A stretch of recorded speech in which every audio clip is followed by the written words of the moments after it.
Good evening. Good evening. I am so glad to be here with you this evening. I'm the associate pastor here at Oakhurst Presbyterian Church, and it is our privilege to host this event that we are a part of tonight and to be a part of this work for justice in the city of Decatur. We have been doing this work for a long time. I was just talking to some of our pastors that have served here for many, many years, and these kind of meetings were familiar to us. And so we're glad COVID means we can now, it's in a place where we can meet together. And one of the things I was asked to share is how you get to the fellowship hall downstairs to network afterwards so you can take action. So downstairs, go down this hallway to the left and then follow the stairs down, and then you turn left, and that's where the fellowship hall is. And you'll also go down those stairs to get to the restroom if you need to go to the restroom during this event tonight. So we are just so grateful that you're here, and we hope that this time will be meaningful for you. And I'll pass it off now to your moderator, Fanta Hai. She is working in the city of Decatur as a therapist, and in many ways also as an advocate and an activist. She has been a part of Beacon Hill for many, many years now, and we were just talking about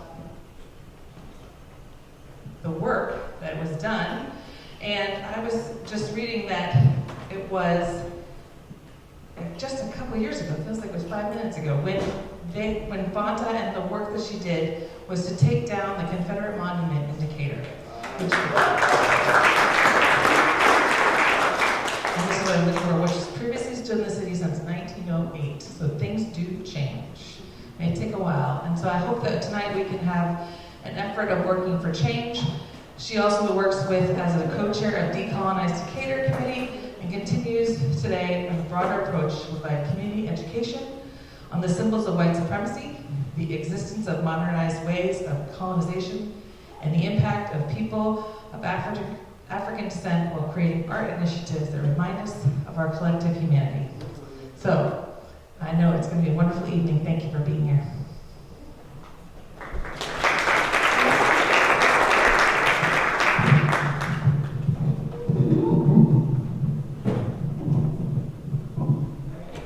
Let's see if that works. All right.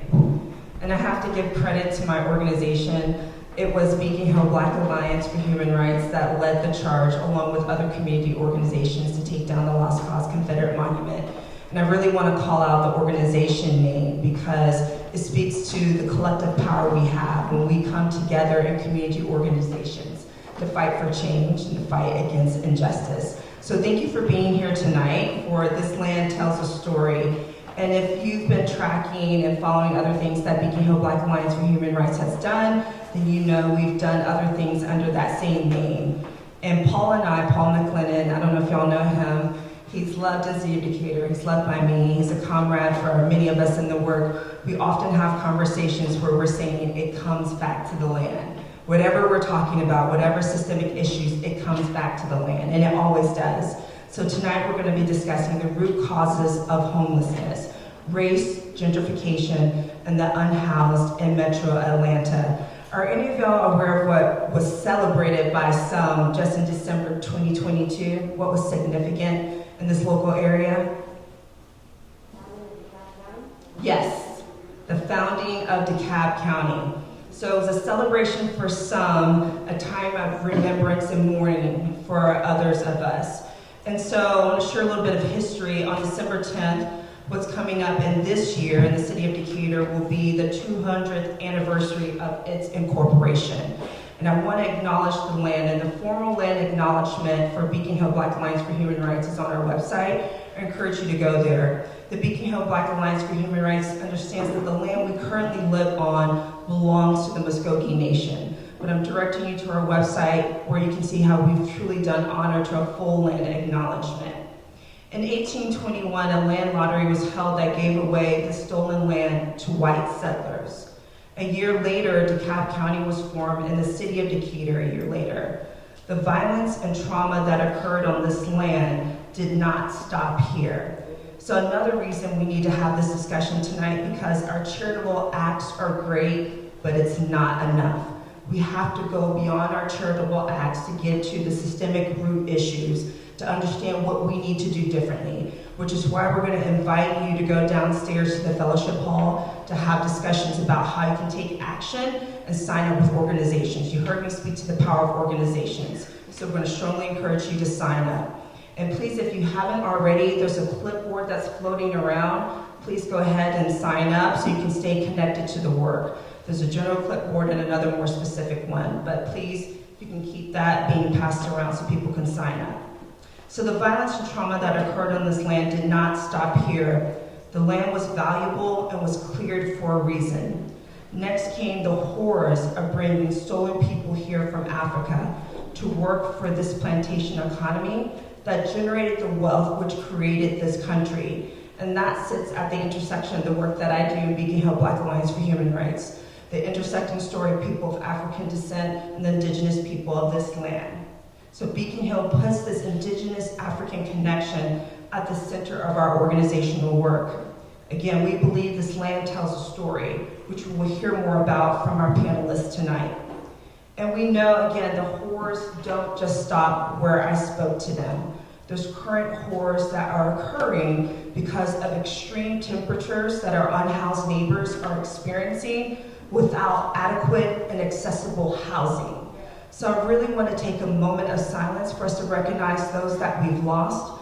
I want to call out one name, Jose Luis Sanchez Hernandez, but there's many others. So if you wouldn't mind, just bear with me, close your eyes, and let's give a moment of recognition to those who've lost their lives because they didn't have what every human being should have.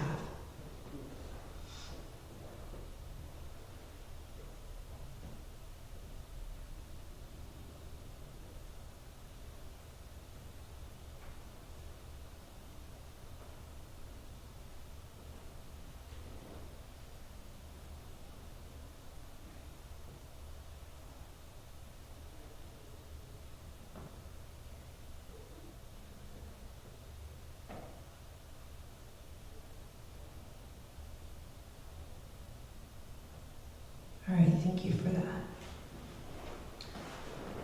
I want to call back to Dr. King and his revolution of values. I'm going there because we'll be celebrating his birthday just a week from today. So we're going to go into another moment of silence, but first I want you to tap into your radical imagination as you listen to these words from The Red Deal by the Red Nation. So if you'll bear with me and close your eyes. Take a breath. Allow yourself to imagine a world where all people enjoy safe, comfortable housing. Imagine a world where no one is poor or hungry, where all families are allowed to stay together and nurture their homes. Imagine a world where having a home does not depend on money or status, but simply on the fact that you are a human being. Imagine a world where everyone has a true home, not just a shelter, but a real home filled with love, laughter, food, rest, and joy. Please open your eyes. This can be something more than we just imagine, but it takes action and us understanding what the problem is, and we have a clear political analysis in order to know how to move forward. So I'm grateful for our panelists tonight who are going to speak to the work they've been doing and how we might be able to move forward. They're going to introduce themselves. I'm going to start with the individual who's closest to me, to my right in the red, and if we'll just move down the line, if you'll share your name and your introduction. Good evening, everybody. My name is Sarah Patnod. I am a development manager with the Dekalb Housing Authority. I will say up front, I'm representing myself tonight, so anything I say is my own opinion. But I have studied affordable housing for about the last decade. I now have the joy of actually helping to build affordable housing, which has just been phenomenal work. But I think so often we have divorced the conversations around homelessness from the conversations around affordable housing. And of course, we can't end homelessness without enough housing that people can truly afford. I've also had the joy of being involved with several of the organizations represented here tonight, and I'm so thankful to share this space with you all. Thank you, Sarah. Hi, my name is Kamal Franklin. I am the founder of an organization called Community Movement Builders. We do grassroots organizing in Southwest Atlanta and all across Atlanta. The area we work on is around issues of police brutality and police misconduct, particularly right now stopping Cop City. We also do work against gentrification, which is happening not only throughout Atlanta, but in particular Southwest Atlanta and Pittsburgh, which is one of the last working class / poor black neighborhoods left intact in Atlanta. We also do what we call sustainable development, which is providing everything from resources to people that need to help them stay in their homes, resources being money, resources being food, toiletries, do mutual aid work. And I've been a grassroots organizer for over 35 years now, both in New York, Jackson, Mississippi, and here in Atlanta. And I would appreciate it. Thank you guys for inviting me to share my thoughts and views on the issue. Thank you, Kamal. Hi, I'm Dan Arbuck. I'm a professor of urban studies at Georgia State. Last 6 years, I was at Georgia Tech in the urban planning program for about 12 years before that. And then for about 15 years before that, I was a community development and affordable housing advocate and practitioner in Chicago. I do a lot of work around housing, and I really am glad that Sarah talked about the connection to housing and homelessness. And I'd like folks to think about homelessness as not a permanent state for many people, but as very connected to this broader phenomenon of housing instability. People who come into homes and out of homes and really without much more claim to permanent, long-term affordable housing, we will be stuck with a much larger problem of this both sustained and temporary homelessness over the long term. I'd also like to thank Oakhurst. I, until recently, was a marginal member at Oakhurst for a long time, and Oakhurst, I just want to thank it because if nothing else, it helped raise my 2 kids. Thank you, Dan. Good evening. My name is Shelley Simmons. I am the Executive Director for the Statewide Independent Living Council. We are a policy-driven entity, and we help advocate for individuals with disabilities. It is our main responsibility to develop our state plan for independent living and affordable, accessible, and inclusive housing is one of our goals and objectives that we work on. And that seems to be one of our goals that we work on repeatedly as affordable, inclusive, and accessible housing is something that is really one of the main barriers to independence for individuals with disabilities. So we try to work closely with our legislatures. We also work with other key stakeholders to help create policy change. But we also try to expand and educate builders and developers about the need for affordable, accessible, and inclusive housing. Thank you, Shelley. And we are going to have a 20-minute Q&A after the panelists speak, so please be keeping in mind what questions you may have. I want to start with you, Sarah. Let's go back to the history. So you heard me speak about Dekalb and Decatur celebrating their 200th anniversaries, right? Marking the dates that this land was stolen from the Muscogee Creek Nation. Can you tell us more about the dispossession and the pattern that's repeated itself for the last 200 years? Because one of the things that we know is there's modern day ongoing forms of colonization that's happening. But take us back. Absolutely. So like Fonta said, just over 200 years ago, Dekalb County was formed. And like everywhere in the United States, that was formed by forcibly taking land away from the indigenous peoples who had lived here previously. So in our case, here in the city of Decatur, that would be the Muscogee Creek people.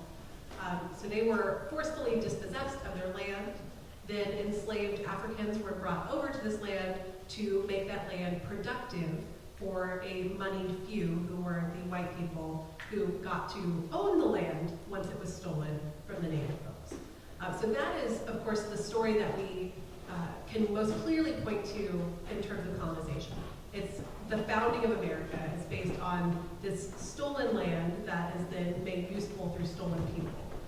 But in Decatur and elsewhere throughout DeKalb County, that's not the end of the story of dispossession. So in Decatur, there was the Beacon community, which was a free black community that was founded before the Civil War. It continued to grow and expand and thrive after the Civil War. It included doctors, lawyers, business owners, workers. It had stores, it had communities, it had churches. And then its land became valuable. And the city of Decatur decided to use a method of condemning blight to then take that land away. So once again, once that land became profitable and of interest to white people, that land was stolen. And that is where Decatur High School now sits. That is where the community of Dam Park around Dare Drive sits. And so that clearance really was a form, again, of colonization. And then we now go into the present, where we talk about gentrification all the time. But gentrification itself is a form of colonization.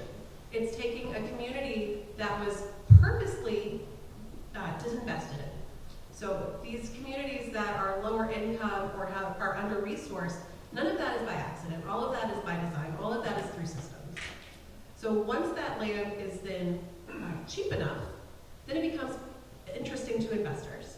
So investors come in, they pay, hopefully, for some of that land.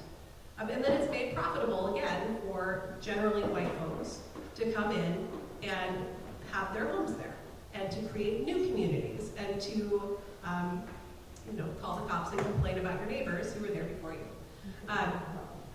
So all of these systems are really just repeating of this same initial evil that was the founding of the country. It's white people going in and dispossessing land from others to make it useful for themselves.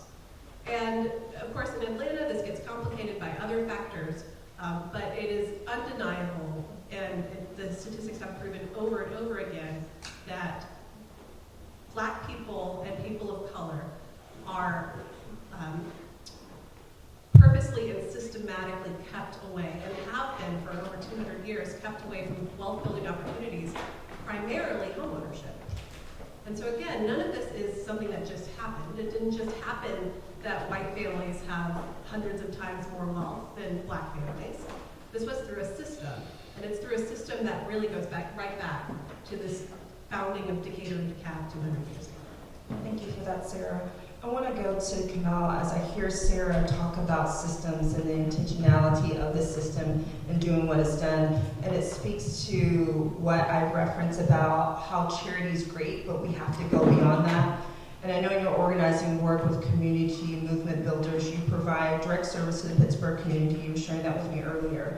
Can you tell us more about how you see the difference between charity and the liberation program, which I imagine would be necessary given the system at work? Yeah. There's nothing about our work that's based on a charity model, right? So we're not here as our organization to give people things to relieve the ills that they suffer, and then we go away and come back next week and do it again. And not saying that service type of work is not needed, that it's not something that families and communities have to have, but it does not solve the problem, right? And then we think about, you mentioned this earlier, coming up is Dr. King's birthday, and it's positioned to us as a day of service, right? Dr. King was not a person who was giving service.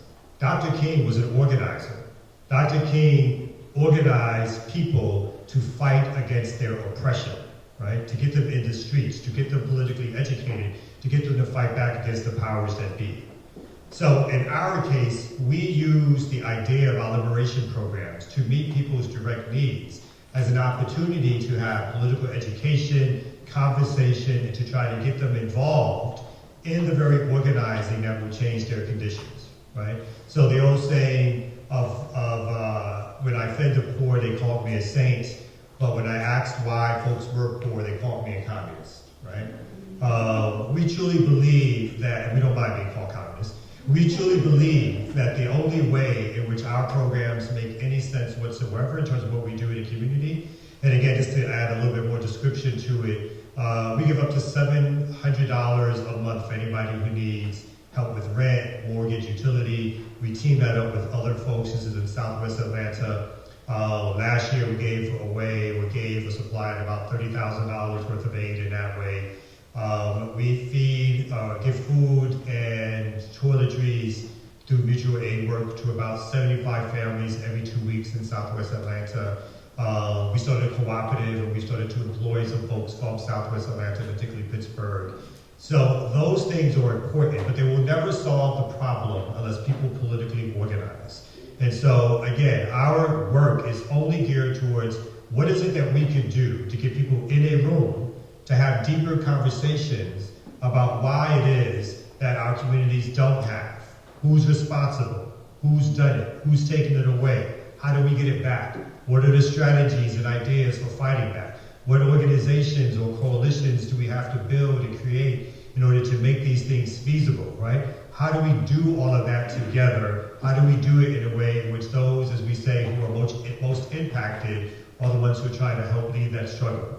So for us, it's never about charity. It's never about feeling good because we did some service. It's all about whether or not we are going to be successful in moving and motivating and working with people who are most impacted again by the very sense that the city of Atlanta, the state of Georgia, the country of the United States continues to value profit over people and continues to make sure that there are poor people, there are homeless people, there are people struggling, because that's how the capitalist system works. And I will also say, how do we do it in a way where we're still holding those in positions of authority who are in power, elected officials, with the responsibility to make the change for the system, right? Because otherwise it will rest only on us, and the work, again, will only fall on us. So we need to take it back to those who are in these elected positions. I want to come to Shelley, because I heard Sarah talk about how Black people are impacted by the system, and we know Black people are disproportionately impacted in a number of different ways. But I also want to bring into the conversation those living with disabilities. What are the current conditions, Shelley, for people living with a disability in Metro Atlanta when it comes to, again, affordable and accessible housing, both of those being important?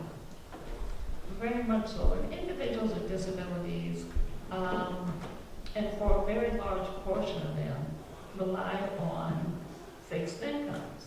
And so their access to affordable housing is almost non-existent.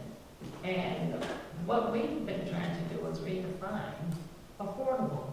Because what affordable, in a lot of the, how the state looks at it, is for your police officers, your teachers, housing that's geared more toward them. But we also try to change that narrative as to say that, well, that individual that is your favorite server at your restaurant, or the person that's, bagging your groceries, they also need affordable housing. But for individuals with disabilities who may, in many cases, rely on Social Security, SSDI, or even if they work, they have to work under what they're valued, because they may be receiving other services from the state that they're not able to earn an equitable income. So it keeps them at a level where they can't really seek affordable housing. And I know that all of you have seen all the cranes that are on the Atlanta skyline, all of these luxury housing that's going up. Well, this type of housing is actually pushing individuals with disabilities outside the metro area, away from accessible transportation, away from doctors, their community resources, because of the gentrification that's going on and taking place. And if they actually do have something that is affordable, individuals will stay there because there's nothing else out there. And so you'll have people staying in developments that are probably, they've been there 15, 17, 20 years. because the stock of affordable, accessible housing is almost non-existent. And I can tell you that we get calls daily, individuals saying that their rent is going up, we can't afford to stay, where can we go? And that's not what we do. Although we work with centers for independent living that are more consumer-based, we try to refer them, but when people call our office, we know that they have exhausted just about every resource that is out there. And trying to find something that is available for them is really challenging. So again, we try to educate developers on the need for affordable, accessible housing. There's actually a development going up at the Kensington MARTA station, the Phoenix station. We work with LDG Development, and they're the developers for this particular project. And there's also going to be some affordability and accessibility within this particular development. So we're hoping that we can engage more people, more developers about that.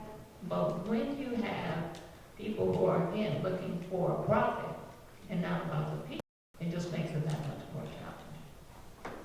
We know currently that, according to the CDC, 61 million adults in the U.S. are living with a disability already, right? 2 in 5 adults aged 65 years and older have a disability. 1 in 4 women have a disability, according to the CDC, and 2 in 5 non-Hispanic American Indians, Alaskan Natives have a disability. And we know the numbers just grow as we get older, and at any point in time, any one of us who currently don't have a disability status could incur disability status. Dan, your new book, Red Hot City, Housing, Race, and Exclusion in 21st Century Atlanta, dives deep into the systems at the core of growing inequality and racial division in Atlanta, making the argument that all of these decisions were intentionally made, and kind of spoke to that. Can you briefly run us through a couple of those key decisions and how they lead to our current issues with affordable housing in Atlanta? Sure. In the book, I go through decisions back into the 20th century, things like urban renewal, really additional examples of colonization, of expulsion. But I really focus on, in Atlanta, the period from the Olympics.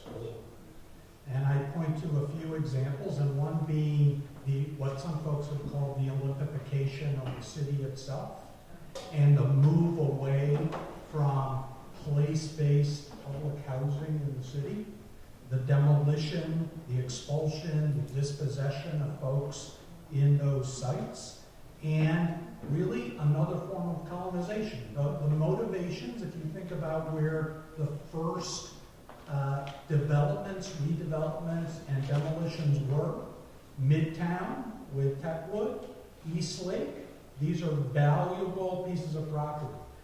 Folks had their eye, developers, Georgia Tech, Coca-Cola had their eye on Techwood since the 70s. They wanted it gone, and they wanted that property for a new set of folks. So that was the first decision, and the decision was to develop the Atlanta model of public housing, which was a move primarily to vouchers, to housing vouchers. And in the time, that has come home to roost, because we now have a system in Atlanta especially built on vouchers, and nobody can find a unit that will accept the voucher, because the market rents are so much more lucrative and are going up much faster than what HUD will pay for a voucher rent. Instead of having a stock of dependable public housing or social housing, we have a voucher-based system. Another example of a decision made that I focus on heavily is the Beltline. When the Beltline was developed, it was seen as primarily not a transit project, not a connection project, as Ryan Gravel laid out in his thesis, but it was turned into, by the Atlanta urban regime, to a urban redevelopment project, a public-private partnership of redevelopment that was to revalorize land in the city for a different group of people. And instead of assembling land, anticipating the rising values around the Beltline, no, that wasn't seen as an important thing to do. It was all hands on deck to increase those values, to increase redevelopment in the area for a wider, more affluent group. One developer in 2004, at the beginning of the planning of the Beltline, said it was the most exciting real estate project since Sherman burned Atlanta. Wow. That was the kind of enthusiasm, and it wasn't just a parks project, it was much bigger than that. Another huge missed opportunity, we kind of had, with the foreclosure crisis, a second bite at the apple, a second chance to maybe fix things with the Beltline and with other things when the foreclosure crisis happened. It was another period of massive dispossession, massive.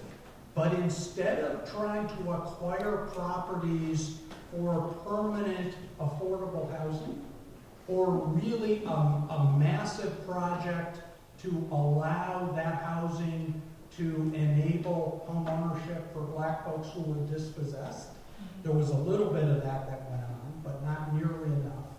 We saw properties go 95% to private investors, and particularly in Atlanta's case, we led the country in terms of those properties going to large commercial Wall Street-backed investors.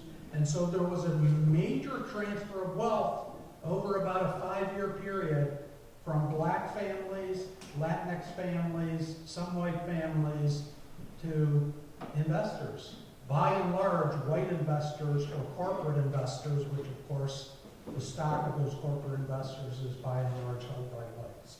So time and time again, we make these problems, and we fail to make choices. When the West Side Park in Atlanta was redeveloped, they had seen what happened with the Beltline, but there was no effort to land bank properties around the West Side Park. And now people are seeing homes go for $700,000 near the West Side Park, new townhomes. It just doesn't seem to change, and it's incredibly frustrating. I'm going to open this question up to all the panelists. One of the answers that we've seen, including in the city of Decatur, to the problem is mandatory inclusionary zoning, correct? And we see it in other communities as well. Do you believe that that answer of mandatory inclusionary zoning is appropriate for the problem as it's been defined tonight? And if not, what kind of changes would make a real difference in this housing crisis we're in? This is to all the panelists. I'll start. Mandatory inclusionary zoning is better than no mandatory inclusionary zoning. But it would be helpful to do that before you allow 35,000 units to be built in the city of Atlanta and then adopt mandatory inclusionary zoning. It would be better if the city of Decatur had adopted mandatory inclusionary zoning before all the apartments downtown were developed. So it's kind of curious that these laws were both developed, both in the city of Atlanta and the city of Decatur, after the large apartment building. But mandatory inclusionary zoning, especially in Georgia, given a very strong property rights state and a legislature that is quick to preempt local efforts, it can do just a little. So the city of Atlanta's inclusionary zoning has created a few hundred affordable units to the kinds of folks you were talking about who are really lower middle income, moderate income folks. It is not serving deep affordable housing needs, the folks who are most likely to experience homelessness and severe distress. Panelists? I mean, on that same note, and that's on purpose. So I want to be clear too that you mentioned asking elected officials to do their job. They are doing their job. Their job is to dispossess people who are working class, poor, black and brown people. You cannot trust elected officials to do your work for you. And I know it's a burden to put on everyday people to have to do the struggle beyond just making a living, beyond being with family, beyond taking care of your own homes, but to be the lead in struggle in terms of how society should be constructed and how people should be allowed to live. Elected officials will do the job that they get paid to do, and that job is to work for developers. It is to work for the corporate class. There is no ifs, ands, or buts about it. You may get a couple of breadcrumbs from some elected officials, but as they're giving you breadcrumbs, they're giving multi-billion dollar tax breaks to large corporations to come here to gentrify the city. So this is not about whether or not elected officials are going to do their job because they don't understand what's going on, or they're ignorant of certain facts, or if you only pointed to the right policy, then they would get it. They know exactly what's going on.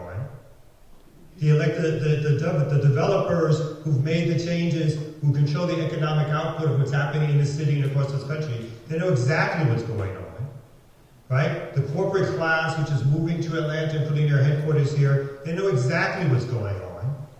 The corporate media that gives them the wonderful press and talk about all the beautiful, shiny buildings, they know exactly what's going on. This is not a struggle strictly around policy. This is mainly a struggle around politics, right? This is a political struggle. If you want to deal with the issue of homelessness, the issue of gentrification, the issue of housing, the issue of race, the issue of over-policing, then you're involved in a political struggle. One that takes organization, coalition, time, energy, and a particular ideological state or ideological understanding that you almost can't take yes for an answer. Because when they say yes, then you have to have another demand, and another demand, and another demand. And then you have to look and see why someone said yes, and who's benefiting once your yes gets implemented in a way which you didn't think when you said it. So I said it to say this is about folks understanding that these elected officials in Atlanta, across the country again, black elected officials here in Atlanta. I'll wrap it up with this because I talk about this a lot. In a city that defines itself as the black Mecca, right, where we've had 50 years of black mayorship, 50 years of black city council majority, it is this leadership in particular which is gentrifying the city. It is this leadership in particular which has allowed the masses of homelessness, which are particularly black folks, to live the way they're living and to be kicked out of the city. So this is not strictly a race question, but this is a question of class and economics. And we have to be involved on the other side of that issue in order to really fight and to understand what it means to end these systems of oppression. Sarah and Shelley. I think that the Mandatory Inclusionary Act is relevant to individuals with disabilities. I think that we are so low on the totem pole that we don't get the gay crumbs. I think that we are a marginalized, community. But,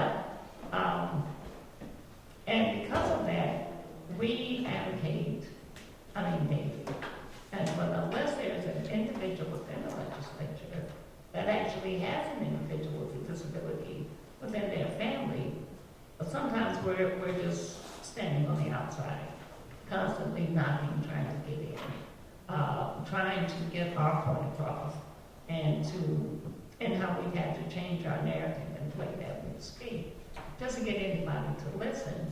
So I really don't think that it will necessarily benefit our community, and especially if it's not specifically defined in it. We're still going to have a hard way to go. Thank you, Shelley. You asked what could help. Yeah, what can make a real difference? What can make a real difference? Money, right? But there's no shortage of money in any of our governments, any level of government. There is no shortage of money. It's a question of what we're spending it on, right? The Pentagon is getting billions and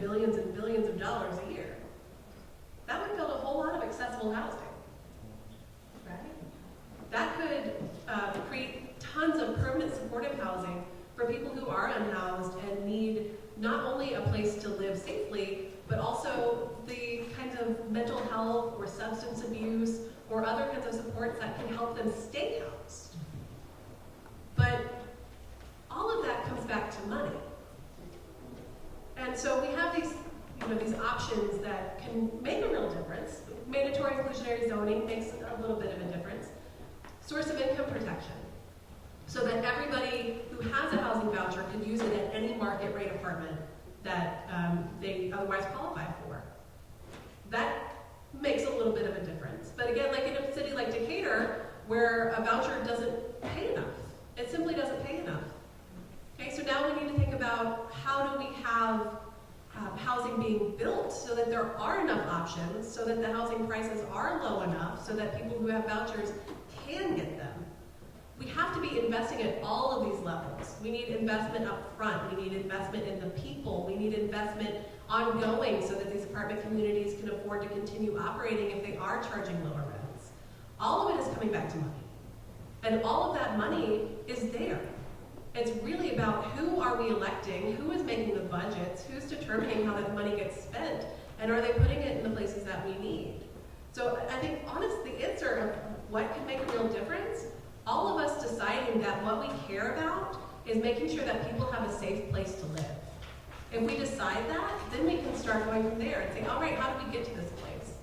But we're not at that place yet. We haven't decided that that's what's important to us as a community and as a society. I want to come back, hold on a second, Dan, to Kamal, because I heard you say that elected officials are doing what they're supposed to be doing. So it made me think about the many different email exchanges that even a number of people in this room are engaged in with elected officials is a waste of time. And particularly as I think about those elected officials telling them that their demands are actually requests, renaming things that they're saying and that they're rightfully demanding. So can you talk a little bit about this bottom-up movement? What does that mean? Can you define that for individuals in this space? And what does a bottom-up movement for affordable housing look like as we talk about what could make a real difference? I think this, obviously my assumption is that obviously folks are meeting before this, there's organizations around, but it is about creating organization, right? A bottom-up movement is creating organization to make demands on not only your powers that be, but also to show other avenues and paths forward that should be followed and done. So that is meetings like, and what happens out of meetings like this? So there's organization. What are the demands? There's plenty of folks here who already have good policy ideas that we should be pushing for and stressing when it comes to these conversations with elected officials. But unless we are challenging these elected officials, these corporations, where they're at, where they work, right?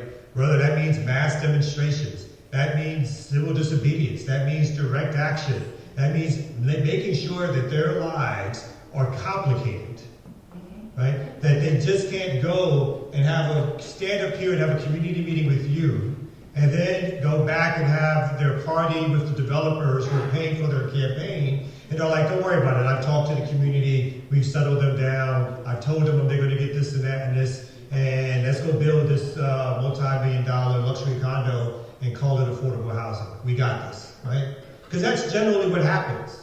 And so unless we are organized as communities to really fight back against the ideas that elected officials have, again, because these are political questions. In addition to that, so our organization, Community Movement Builders, is working with Abundant Housing, the lawyers, Volunteer lawyers. Say it again? Volunteer Lawyers of Atlanta, several other organizations, and we formed a coalition to fight for affordable housing here in Atlanta. So right now we're in the process of trying to build that coalition out. I welcome all of you to join as both individuals, as an organization. Part of our struggle is to build out not only the demands that we're asking for, what is it that we see that Atlanta should be, who's stopping Atlanta from being that, and again, how do we put that pressure on these folks to make it happen? When we first started the coalition, we were having some meetings. We had one demonstration in front of City Hall. Mistakenly, some of the organizations in the coalition didn't quite understand that when we said we were going to have a demonstration, that meant we were going to challenge the city. And so they got a little nervous. They showed, but they got a little nervous.